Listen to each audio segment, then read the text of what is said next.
Salut tout le monde, bienvenue à cette nouvelle balado en forme. Je suis en compagnie de Greg Langto, mon co-animateur habituel. Salut Greg! Hello Val! Et on a le plaisir aujourd'hui d'avoir comme invité Martin Allard, le naturopathe des stars. Salut Martin, ça va bien? Allô Valérie, allô Greg. Salut Écoute, Martin. je suis très heureuse de t'avoir aujourd'hui parce qu'on a un sujet quand même assez particulier. On a fait un Facebook Live, je mets à la table là, en expliquant un petit peu, on a fait un Facebook Live ensemble le week-end dernier. Donc, les gens pouvaient poser des questions. Puis, à un moment donné, on est tombé sur le sujet des hormones. Puis, écoute, il y avait un paquet de choses intéressantes que tu nous expliquais. J'aime beaucoup aussi le fait que tu es capable de vulgariser parce que c'est un sujet qui est quand même assez complexe. Et là, ben, écoute, on s'est mis à avoir un paquet de questions sur le sujet et je me suis dit, je pense qu'une balado sur les hormones, ça peut être vraiment quelque chose de très intéressant parce que, honnêtement, un jour ou l'autre dans notre vie, on est peut-être tous touchés par ça ou par un débalancement hormonal, ou en tout cas, c'est quoi un débalancement hormonal? Je pense qu'il y a beaucoup de choses à découvrir là-dedans. Je pense que toi aussi, Greg, tu es d'accord avec ça. Puis on va peut-être pouvoir confirmer aussi.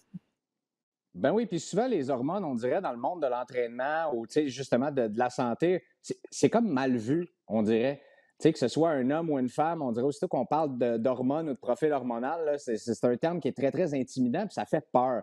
Donc, je pense je pense pas. Je sais que je suis très heureux d'avoir Martin qui est ici avec nous pour justement démystifier peut-être tout ça, puis peut-être mettre un petit peu de positivisme et de sourire là-dedans.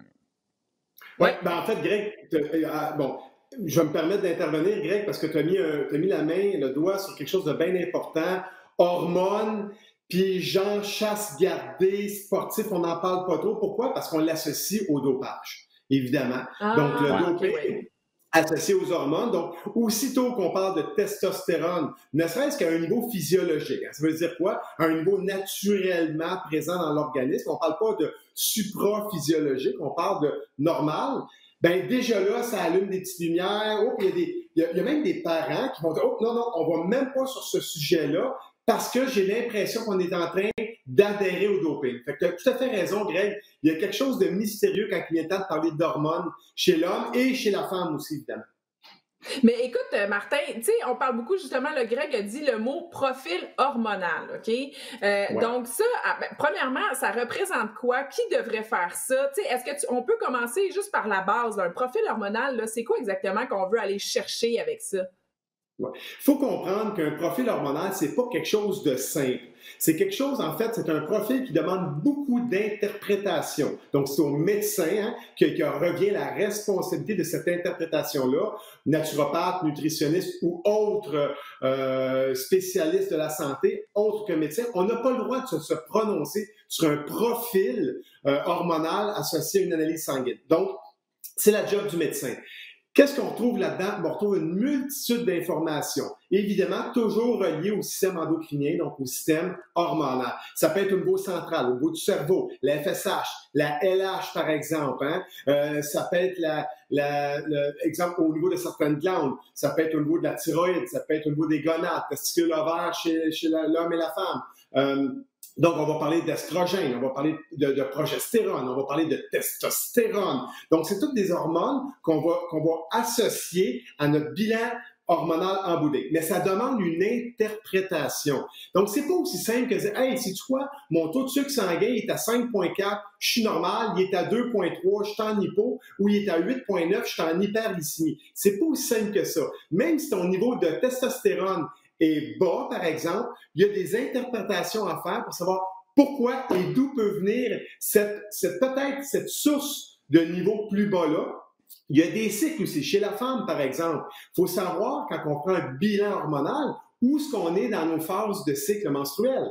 La femme n'aura pas le même niveau hormonal sur 30 jours. Chez l'homme, c'est très facile, Valérie. C'est aux 24 heures. Nous autres, c'est pas compliqué. À chaque 24 heures, au niveau de la testostérone du moins, on a à peu près le même cycle qui se répète. Chez la femme, c'est sur un mois, 21 à 28 jours en moyenne, là, et ça ne cesse de changer. C'est pour ça que souvent, quand je fais des suivis de profil chez mes clients, je vais même au niveau du poids, simplement avec le poids, je vais quand même demander où est la phase hormonale de l'individu. Donc, est-ce que tu es en phase lutéale, avant tes règles, un petit peu avant en ovulatoire ou en folliculaire, après tes règles? Parce que ça change son profil hormonal en termes d'interprétation en bout de ligne. Donc, moi, si j'ai un poids X, exemple, je dis n'importe quoi comme chiffre, j'ai 150 livres chez mon individu féminin en phase folliculaire, puis là, tout d'un coup, elle vient me revoir, 3 semaines plus tard, en phase lutéale, donc le fameux SPM, à la phase du SPM, syndrome prémenstruel, et puis là, tu as 152. Elle dit, Martin, je comprends pas, j'ai pris 2 livres. Non, tu n'as pas pris 2 livres. Tu es en fluctuation associée à tes hormones. C'est normal parce que tu as un pic d'estrogène qui va être suivi d'un deuxième pic de progestérone dans cette phase-là. C'est que ça va influencer ton poids. Donc, il n'y a pas eu de gain de poids. Donc, vois-tu, c'est beaucoup d'interprétations quand il vient le temps de parler d'hormones. C'est pas aussi simple que dire oui, non, blanc, noir. Il y a beaucoup de zones de gris. Je trouve ça intéressant ce que tu dis d'ailleurs. Lorsqu'on parle de la balance chez la femme, surtout, là, comme tu le dis, bon, le cycle prémenstruel, où est-ce qu'on est là? Donc, souvent, je veux dire, si on se pèse régulièrement dans le mois, peut-être que ça peut ajouter plus de stress qu'un autre, puis on devrait justement garder ça pour quand on est dans le bureau de notre naturopathe, nutritionniste, médecin, les seuls moments où est-ce qu'on se pèse, puis c'est là qu'on va avoir les bonnes mesures pour éviter du stress, peut-être aussi, là. Ben, c'est la recommandation que je dis ça à mes clientes, arrêtez de vous peser à... J'ai trouvé ça drôle, la réponse de Valérie. Oui, c'est ça. J'ai pas osé intervenir là-dessus, mais bon. Ceci dit, ben oui, tu as fait raison, Greg. Laissons ça aux professionnels, aux gens qui peuvent interpréter la situation globalement avec un certain recul et certaines notions aussi. Parce qu'effectivement, ça peut stresser la femme, en fait, de se peser à tous les jours, sachant que les hormones vont avoir une influence. Mais justement, jusqu'à quel point... moi, parce qu'on parle là, de poids, jusqu'à quel point, dans un mois pour une femme, il peut y avoir une fluctuation de poids qui est juste seulement due aux hormones. Tu sais, c'est-tu un 5 livres, un 10 livres? Tu sais, ça dépend des gens, j'imagine, mais c'est quoi le maximum que tu as pu voir? Parce que des fois, il y en a que, justement, ils deviennent obsédés un peu par ça. Puis, dans le fond, c'est juste une question hormonale, tu sais. Hey, ta question est tellement posée souvent en clinique, tu n'as pas idée, Valérie, comment tu mets le doigt. C'est une bonne question des fois. En fait, il y a 2 réponses. La vraie réponse, métaboliquement parlant, hormonalement parlant, c'est entre environ, là, je dirais, là, pour faire des chiffres, là, parce qu'on peut y aller en pourcentage, mais on va y aller avec des chiffres pour que les gens puissent le retenir plus facilement. C'est entre 1 livre et 3 livres en moyenne. En moyenne. OK, c'est pas 10 livres, OK.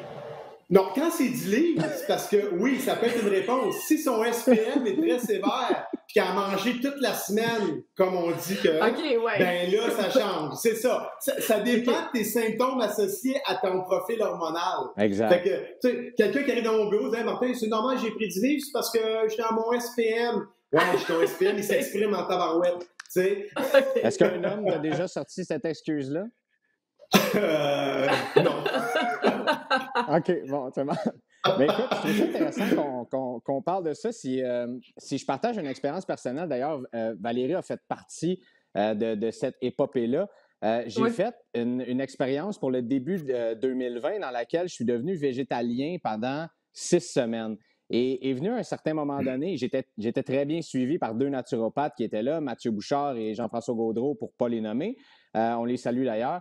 Et à un moment donné, j'avais plus de force. Donc, je n'étais plus capable les poids que je levais n'avaient plus aucun rapport avec ce que j'étais capable de bouger habituellement. Puis là, on s'est posé des questions, justement, puis on est allé directement vers un bilan hormonal et on s'est rendu compte que je faisais de l'hypothyroïdie sévère.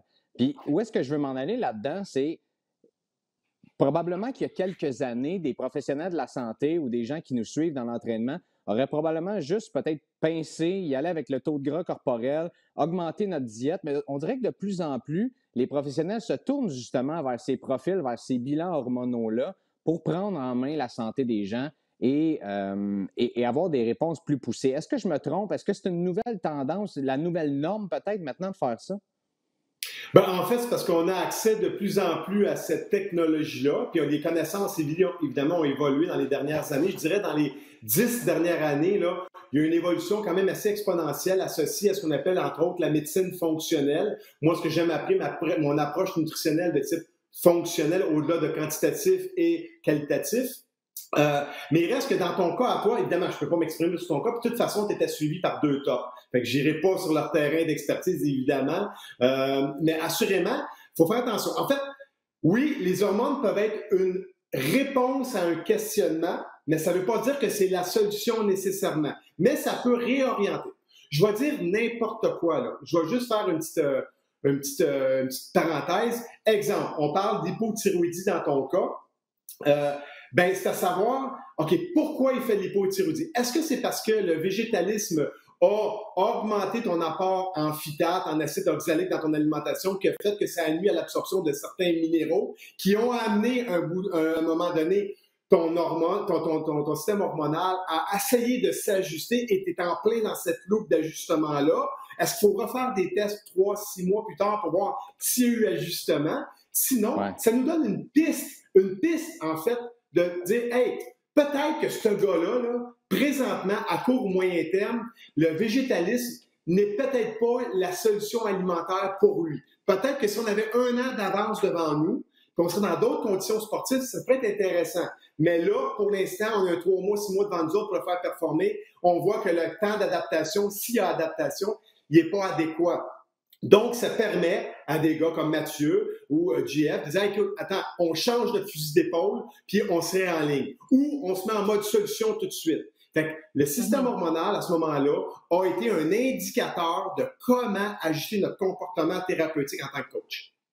Mais écoute, Martin, moi j'ai une question parce que bon, Greg était suivi, il le disait, il faisait des profils hormonaux à chaque semaine justement pour voir l'évolution de la diète et tout ça. Mais moi là, tu sais, tu l'expliquais un petit peu dans le Facebook Live, donc là je le reprends parce que c'est pas tout le monde qui l'a vu. Bon, au niveau de la femme, les hormones vont fluctuer, je veux dire à partir de 12-13 ans quand les menstruations commencent jusqu'à la ménopause. Donc tout au long de la vie, ça fluctue. L'homme, c'est beaucoup plus stable. Mais quand est-ce qu'on sait qu'on doit faire un profil hormonal? C'est quoi les symptômes, les signes qui doivent nous dire, bon, ben là, il y a peut-être un débalancement, il y a peut-être quelque chose qui va pas. C'est quoi la cloche là, qui devrait, justement, que les gens devraient écouter, ou en tout cas les signes qu'on devrait savoir à la maison? En fait, il n'y a pas de moment préétabli par le corps médical à savoir, bon, ben, à chaque moment de ta vie, tu devras faire un profil médical associé à tes hormones, mais on va y aller avec les symptômes. C'est-à-dire que si tu perçois des symptômes X, Y, Z, tu vas aller voir ton médecin. Ça fait symptômes? En fait, il y a 6 symptômes qui sont souvent associés à on va aller checker tes hormones. Okay? La fatigue, l'humeur, la libido. Hein, j'ai des clientes qui vont venir me voir, Martin, je me comprends plus, je me reconnais plus depuis 6 mois, depuis 8 mois. Greg, là, je réponds à ta question de tantôt. Greg, c'est des gars qui te parlent de poids. Non, mais il y a des gars qui me parlent de libido, par exemple, et de plus en plus, on en parlera peut-être un petit peu tantôt, des perturbateurs endocriniens. La digestion, le sommeil, évidemment, tout ce que j'appelle la tégumentation. Les cheveux, les ongles, la peau. Je me reconnais pas, ma peau est moins belle, moins de bonne qualité. Mes cheveux, je perds mes cheveux, mes ongles, je sais pas ce qui se passe, Martin. Fait que ça, c'est des symptômes, hein, c'est des signaux qu'on peut recevoir, qu'on parle à notre médecin. Puis là, le médecin va dire, ouais, tu manges bien, oui, tu fumes pas, tu bois pas, tu as un mode de vie quand même assez sain. Ben, allons voir les hormones à ce moment-là. Exemple, la fatigue, on s'entend. Je sais pas, depuis 4 mois, je suis fatigué. Le médecin, évidemment, il va scroller son protocole médical, puis il va probablement arriver à dire, ouais, j'ai tout évalué, là, puis grosso modo, la seule réponse que j'ai pas, c'est par rapport à ta thyroïde. Allons faire un test associé à ta thyroïde. Allons évaluer ce bilan thyroïdien-là. Puis des fois, là, la réponse se pointe là, effectivement. OK, je comprends. Je trouve ça super intéressant ce que tu dis. Ouais. Moi, ce que j'aime faire comme bilan thyroïdien, parce que je veux vraiment répondre à la question de Valérie, moi, j'aime faire des bilans thyroïdiens en début ou en fin de décennie. Hein? Mes clients qui me demandent, je suis rendu à 33 ans, ben j'écoute, attendons dans 4-5 ans parce que tout va bien, mais faisons un petit survol si ton médecin l'autorise, évidemment, parce qu'on est dans le système de santé publique ici au Canada en partie, mais si tu as accès à un service privé, tant mieux. Sinon, il y a toujours le plus 35, le moins 35, c'est-à-dire avant 35 ans, pourquoi faire un bilan hormonal systématiquement pour aucune raison? Ben, ça dépend des cas. Après 35 ans, là, j'aime ça faire des bilans parce que, en fait, mon gars, ben, au niveau de la testostérone, 35, 40, 50 ans, je veux voir où ça se passe. Parce qu'il y a un paquet de facteurs influençants sur le bilan hormonal aussi.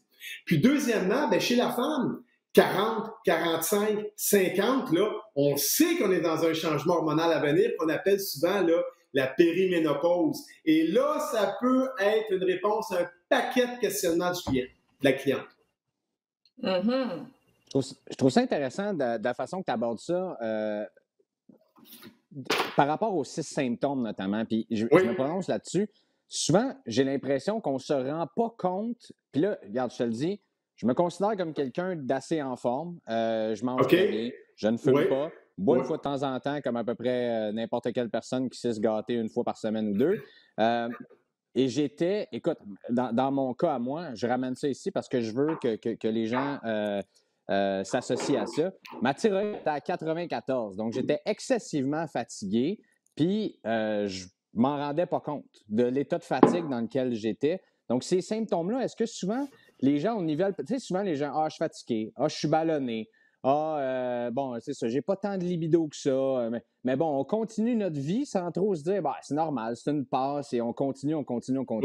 sans nécessairement se dire, oh, attends une minute, là, peut-être que, justement, je dois prendre ma santé en main, puis que c'est juste peut-être des petits ajustements comme ça que je dois faire qui vont me permettre de me sentir beaucoup mieux. Là, si tu regardes tu sais, puis encore une fois, Valérie Alcé, l'an dernier, je me donnais plein de défis sportifs. J'étais tout le temps blessé. J'ai jamais pu en remplir un.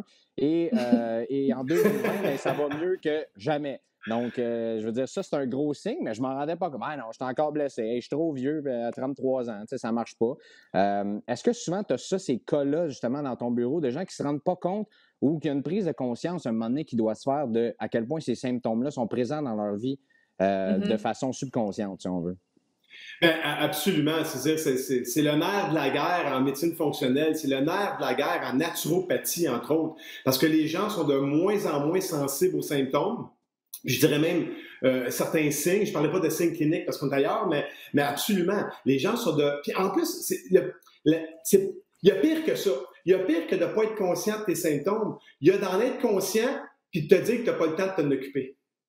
Tu sais, c'est surtout ça qui se produit. Ça, c'est quoi, ça? Oh, je sais pas. Je vais juste prendre un petit instant, j'ai une petite interruption. Est-ce que vous m'entendez bien? Ah oui, je t'entends. OK, je t'entends. Il y avait comme une musique. Je sais, je m'excuse, c'est mon cellulaire quand... OK, bien, il n'y a pas de souci. Mais écoute, Greg, il va revenir dans la collection, mais moi, je continue la discussion là, parce que je trouve ça super intéressant. Je poursuis quand même. C'est quoi les cas, en fait, hormonaux? Bien, premièrement, moi, ma question, tu as un petit peu répondu parce que j'allais te dire à quelle fréquence on devrait faire un bilan. Je suis comme chez l'optométriste ou je suis comme le dentiste. C'est comme tu dis, après 35 ans, dans le fond, décennies, j'aime bien ta réponse. Je m'excuse, Valérie, je m'excuse, j'entends la musique de Rocky dans mes oreilles. C'est-tu moi? C'est-tu... Mon cellulaire est fermé. Je ne comprends pas. Là, Attendez une minute. J'ai de la musique de Rocky. Attendez une minute. Je vais juste... Martin, est-ce que tes hormones sont correctes? Écoutez, j'entends vraiment de la musique de Rocky. Attendez une minute. Je pense que je viens de découvrir c'est quoi. C'est quoi le symptôme quand on entend de la musique de Rocky? Je sais pas. OK, je viens de trouver. C'était moi le problème. Je m'excuse. Je vais réinitialiser tout ça. C'était... Écoute, dans mon ordinateur, j'ai une trame sonore de Rocky qui est partie. Bon. OK, c'est pas grave. Mais Greg, c'est juste mon ordinateur. C'est ça. Mais bon, au niveau de la fréquence, tu as un peu répondu. Toi, tu suggères à partir de 35-40 ans aux décennies. Ouais. Mais moi, j'allais dire, c'est quoi les problèmes hormonaux les plus fréquents? En fait, tu parlais de libido un petit peu plus tôt. Peut-être qu'on peut aborder ce sujet-là parce que je suis convaincue qu'il y en a peut-être aussi qui sont un peu gênés à aller consulter ou comme Greg, tu le dis, tu associes ça à la fatigue, on met plein d'excuses dans le fond au lieu d'essayer de trouver c'est quoi le bobo. Le stress, la fatigue. Le stress, c'est ça. On met ça sur le stress, sur le dos de la fatigue, les enfants qui se lèvent la nuit, c'est ça, blablabla. Mais en fait, c'est peut-être pas là le problème initial. Donc, parlons-en de cette libido parce que c'est peut-être un sujet un petit peu tabou, justement, ou peut-être que des gens sont gênés d'aller consulter pour ça. En fait, il y a 3 grandes familles d'hormones sur lesquelles on va souvent consulter et sur lesquelles le médecin ou autre thérapeute va peut-être un peu plus se prononcer ou aller vers l'axe. Premièrement, les surrénales, associées au stress essentiellement. Deuxième des choses, on en a parlé tantôt avec Greg, toute la famille thyroïdienne, parce que c'est central, c'est aussi au niveau des organes comme tel producteur. Et évidemment, ce qu'on appelle les gonades, estrogène pour les ovaires chez la femme, testostérone, les testicules chez l'homme essentiellement. Donc, ça, là, c'est les 3 grands axes, là, habituellement, là, associés au système endocrinien sur lesquels on va se pencher le plus souvent. Pas qu'il n'y a pas d'autre chose, mais moi, dans mon approche associée à la diététique, perte de poids, là, c'est souvent là que ça se passe pour moi. Au niveau des. Tu parles de diététique, perte de poids, mettons, les rages de faim. Tu sais, si j'embarque sur cette. Je ne sais pas, Val, si tu t'en allais là, mais tu parlais, bon, des femmes dans le cycle menstruel. Je sais que les hommes aussi, lorsqu'ils se ramassent en déficit calorique, on a souvent ces fameuses rages de faim-là qui sont associées, j'imagine, à des hormones en tant que telles. Comment tu identifies ça de ton côté? Ben, en fait, il faut savoir que c'est pas toujours, les rages de faim ne sont pas toujours associés à un débalancement hormonal. Ça peut être une explication. On en a parlé tantôt un petit peu quand on a abordé le sujet de la phase lutéale chez la femme, le fameux syndrome prémenstruel de SPM, là, qui peut aller jusqu'à manger beaucoup en boulimie. C'est vrai, ça, il y a une relation associée à ça. Il y a d'autres états aussi. Bon, il y a l'état physiologique, les hormones, l'hypoglycémie, par exemple. Donc, un taux de sucre sanguin abaissé va nous envoyer des signaux d'aller manger. Donc, oui, il y a une relation avec les hormones. Il y a des relations aussi associées à la psychologie, tout simplement. Donc, on en connaît une psychologie associée à la consommation alimentaire, les émotions. On mange quand ça va bien, on mange quand ça va mal. Mais il y a aussi quelque chose qu'on parle rarement. C'est ce que j'appelle la programmation, l'éducation. C'est-à-dire, je suis en relation avec ce que j'appelle, moi, les liaisons et les associations neurales. Et ça, on en a plein. Tu sais, on est nerveux, on va se mettre à manger quelque chose de spécifique parce qu'on a toujours fait ça comme ça. Tu sais. Donc, une association neurale est évidente, c'est exemple la cigarette. On associe beaucoup la consommation de cigarette à un état ou à un moment. Hein? On est stressé, on va fumer. C'est une association qu'on fait entre le cerveau et une action à poser versus un état. Il y a des liaisons neurales aussi. Ça, c'est tout simplement des réflexes. On ne sait pas pourquoi. On arrive dans la cuisine, on rouvre l'armoire, on mange de quoi, on le ferme. On n'a pas faim, on n'a pas nécessairement des... Non, c'est une liaison neurale. C'est comme l'exemple que je donne. L'exemple que je donne souvent, c'est quand on prend notre auto. Combien de fois, je suis sûr que ça vous arrive au moins une fois, que vous partez un vendredi, magasiner, c'est à peu près le même chemin qu'aller au bureau, mais c'est un vendredi, c'est congé ce vendredi-là, et vous arrêtez dans le stationnement du bureau. Oui, non, je m'en allais au centre d'achat. Bien, votre cerveau a déjà créé des liaisons neurales de chemin à prendre pour se rendre rapidement à votre bureau. Si vous empruntez moindrement un peu ce chemin-là, le cerveau s'en va tout de suite vers cette liaison neurale-là et vous emmène au bureau. Alors que là, non, je devais aller au centre d'achat, moi, là. Ça, c'est une liaison neurale. C'est un réflexe établi, et ça, on en a des milliers d'établis à ce niveau-là. Donc, au-delà des hormones, au-delà des émotions, l'état physiologique, l'état psychologique, il y a aussi des associations associées, des liaisons associées à notre programmation, à notre éducation. Un autre élément par rapport à l'éducation, manger un dessert.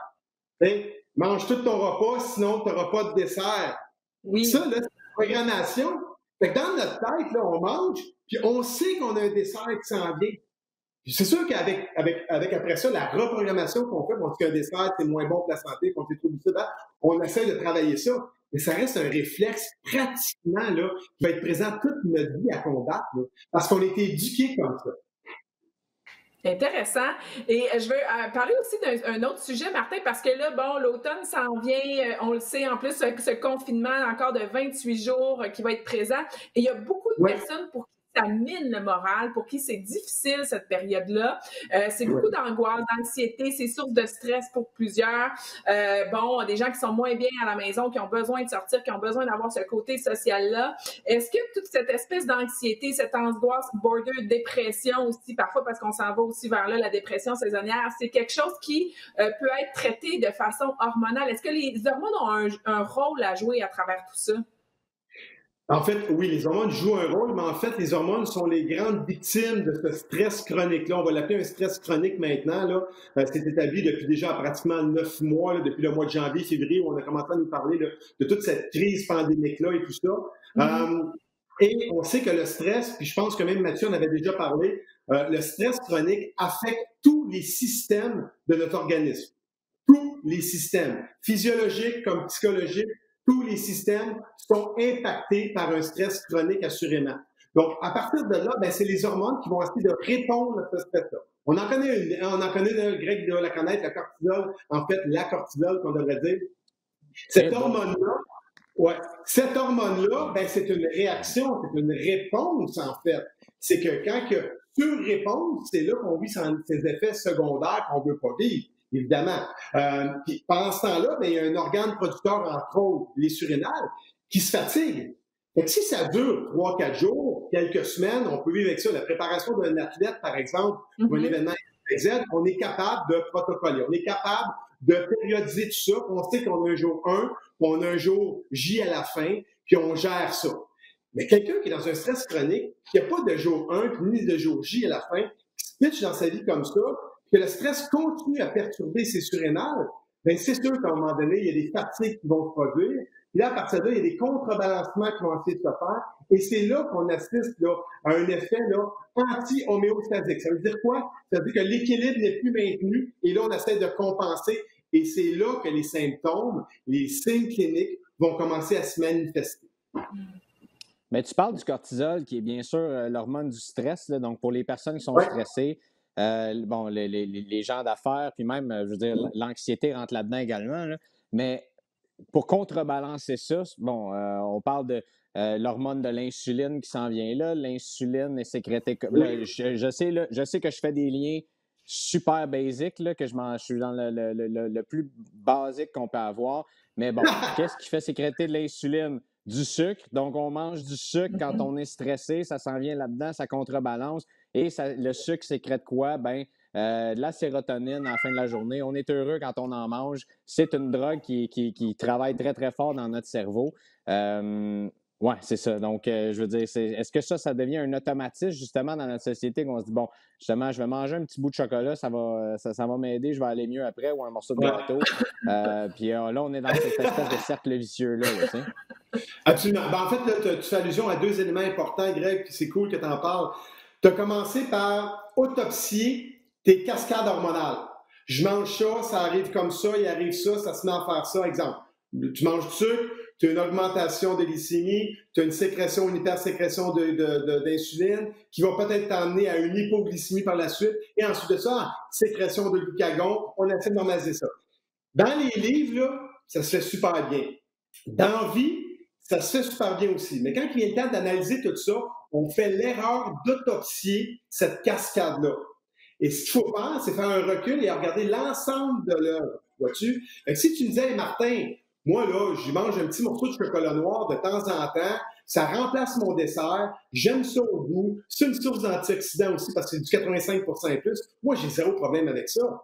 Mais si c'est rendu que c'est 2, puis 3, puis 4 palettes de chocolat par jour, mélangé avec une déficience alimentaire, là, tu es en désordre complètement. Là, tes hormones vont peut-être réagir inadéquatement ou ils vont faire ce qu'on va faire, finalement, ça va créer un désordre. Mais sinon, c'est pas le petit morceau de chocolat qui va créer un désordre. Je pense que l'organisme est mieux conçu que ça. Il est capable de prendre des petits coups. C'est les grands coups qu'il a de la misère à prendre et les grands coups répétés. C'est ce qu'on dit aux gens. Tendez votre alimentation vers une alimentation le moins transformée possible.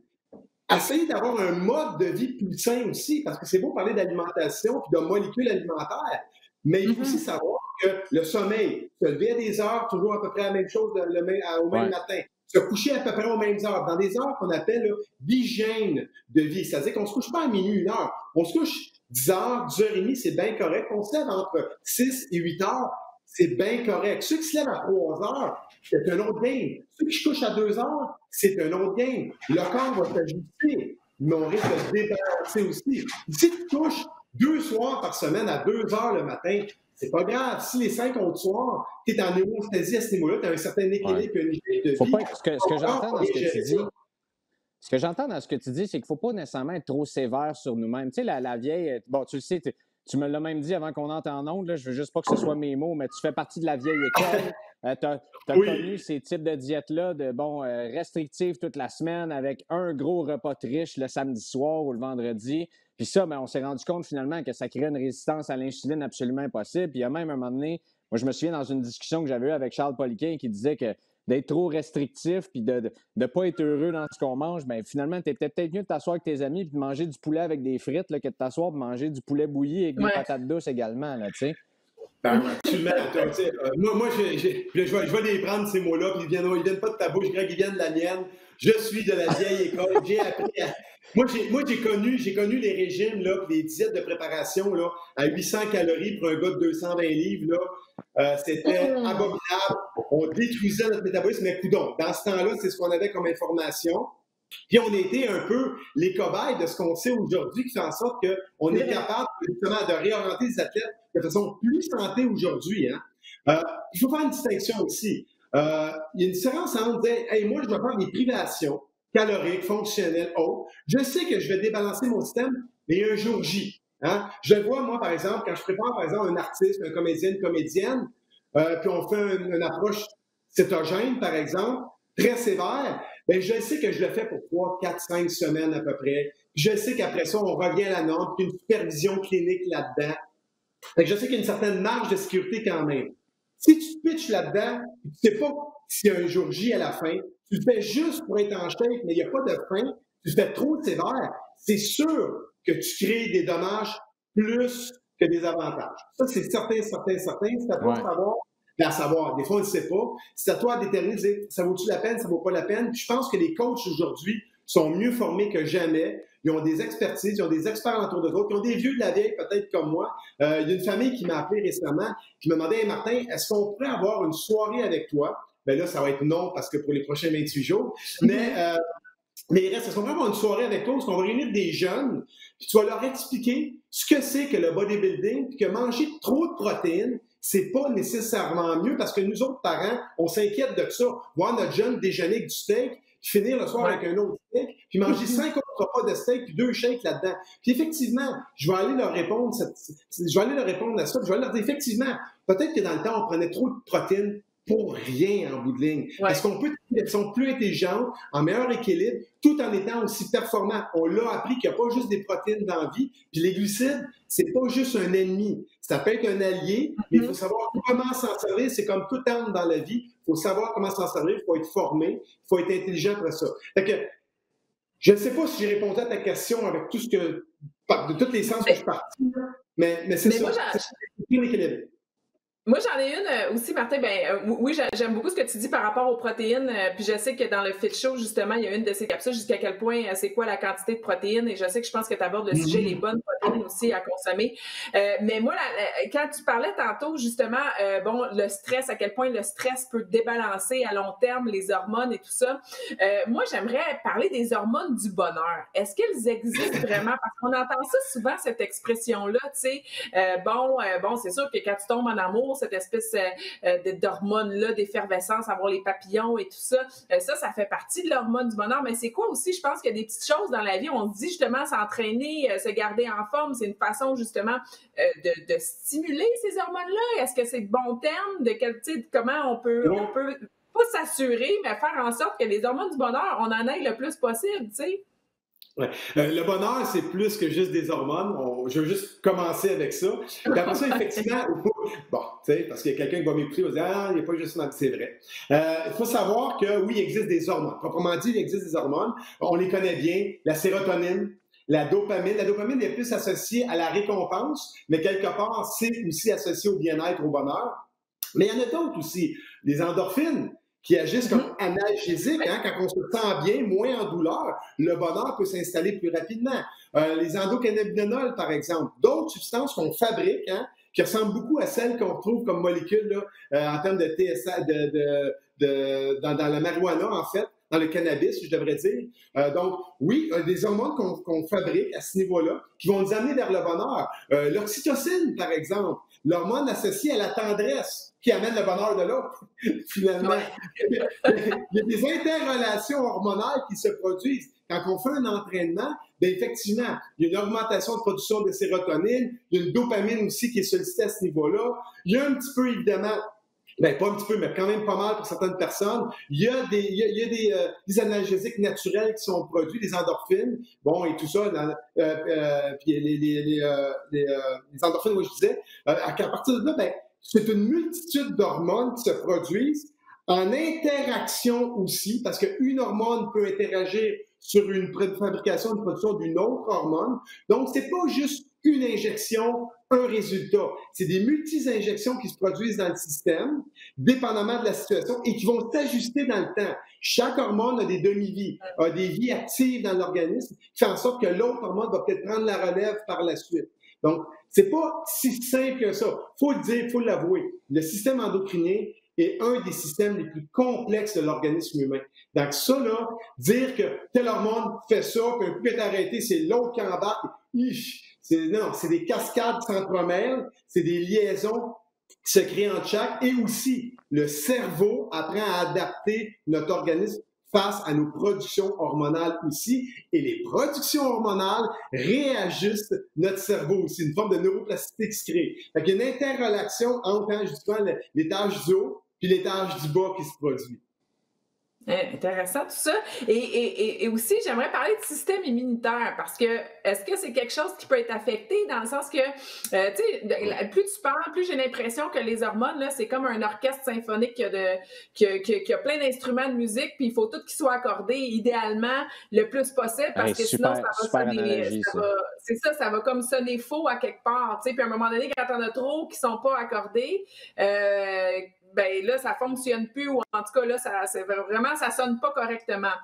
Donc, c'est l'impression que ça me donne la façon que tu parles. Mais au niveau du système immunitaire, est-ce que certaines hormones qui, s'ils sont débalancées, peuvent affaiblir un certain système immunitaire ou y a-t-il des façons, justement, de renforcer par les hormones le système immunitaire? Parlons-en à cause justement de cette deuxième vague.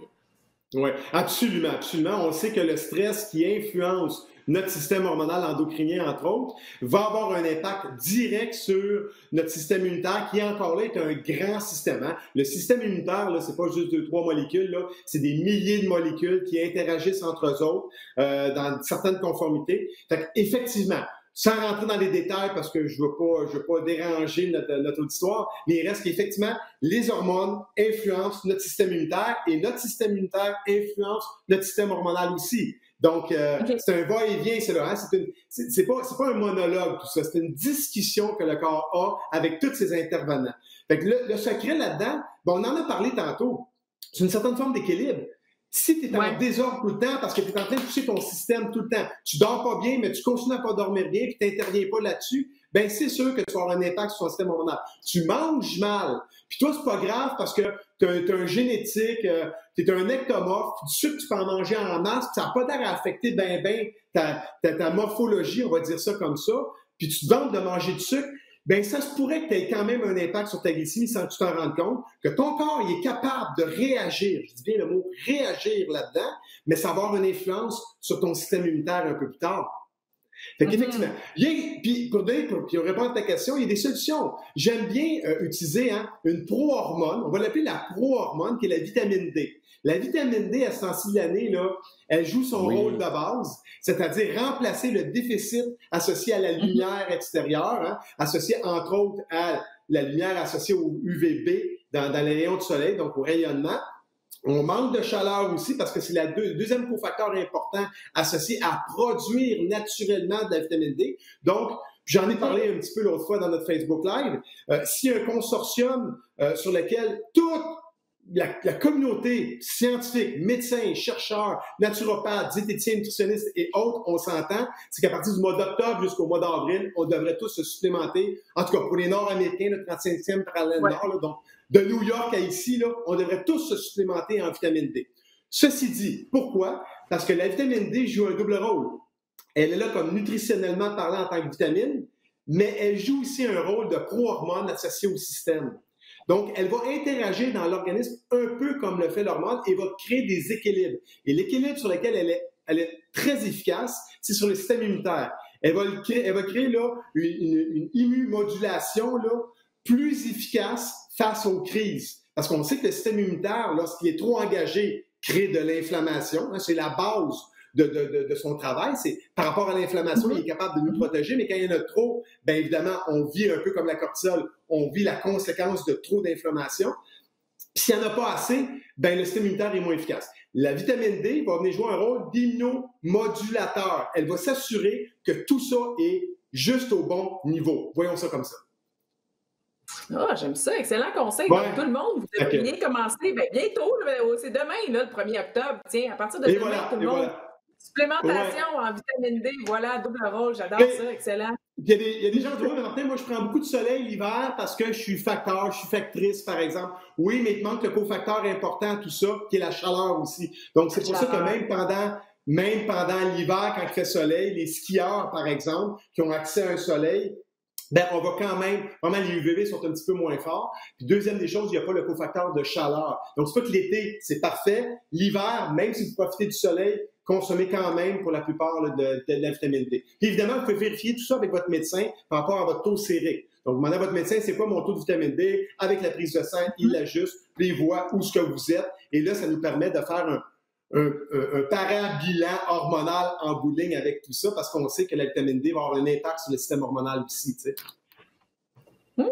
Super intéressant. Merci beaucoup, Martin. Greg, est-ce que tu avais un dernier mot à ajouter? Honnêtement, j'adore ça parce que je pense qu'on a fait un grand tour de questions, en tout cas, de tout ce qui est hormonal.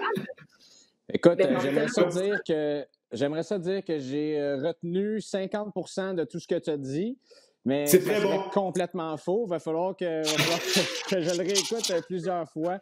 C'est certain, mais j'ai trouvé ça. J'ai appris beaucoup aujourd'hui. Je suis certain que nos auditeurs vont également en avoir beaucoup appris. Puis merci beaucoup, Martin, de toute cette connaissance-là. Puis également de la façon que tu le vulgarises. Puis avec le sourire en plus. Donc, merci. Oui. J'aimerais juste un petit mot à ajouter. Juste un petit mot à ajouter, c'est que tout est relatif quand même. Donc, évidemment, il y a toujours du cas par cas. Quand on fait des chroniques comme ça, puis merci, gang, de vous impliquer dans notre santé communautaire comme ça, parce que c'est avec des émissions comme ça qu'on réussit, nous autres, en tout cas moi, à transmettre le message comme je le peux, à ma façon. Mais tout est relatif aussi. Donc, on dit des choses, on allume des lumières, on rouvre des portes, puis à partir de là, c'est à vous autres à faire le bout du chemin qui vous reste à faire, c'est-à-dire consulter les bonnes personnes, puis vous investir dans votre santé, parce que votre santé, c'est pas le gouvernement qui doit la gérer, c'est pas votre médecin, c'est pas votre naturopathe, c'est vous. Nous sommes que des outils pour vous. Fait que je voulais juste poser là-dessus. Bien, super intéressant. Puis évidemment, si les gens à la maison voulaient rejoindre Martin Allard, Clinique Martin Allard, parce qu'évidemment, s'il y en a qui cherchent un spécialiste, ben, tu es là pour eux, tu es un expert, donc naturopathe de la santé, tu pourras les suivre. C'était vraiment intéressant. Merci beaucoup, Martin, d'avoir été avec nous. Tu es toujours aussi passionné. J'adore ça parce que ça paraît que ton métier, ton contenu te passionne. Puis, ben, ça va de ça. C'est comme ça aussi que tu arrives à justement nous transmettre toutes ces informations et faire en sorte que de prendre du chinois puis le traduire pour nous pour que justement ça soit facile à comprendre. Ouais. Donc, merci beaucoup d'avoir été là. Puis, ben, possiblement qu'on se retrouvera au courant de la saison parce qu'on vient de recommencer donc les balados en forme et ça sera un grand plaisir de te recevoir sur un autre sujet. Puis, certainement. Puis je vous souhaite à tous une excellente journée, une excellente semaine aussi et à très bientôt tout le monde. Salut!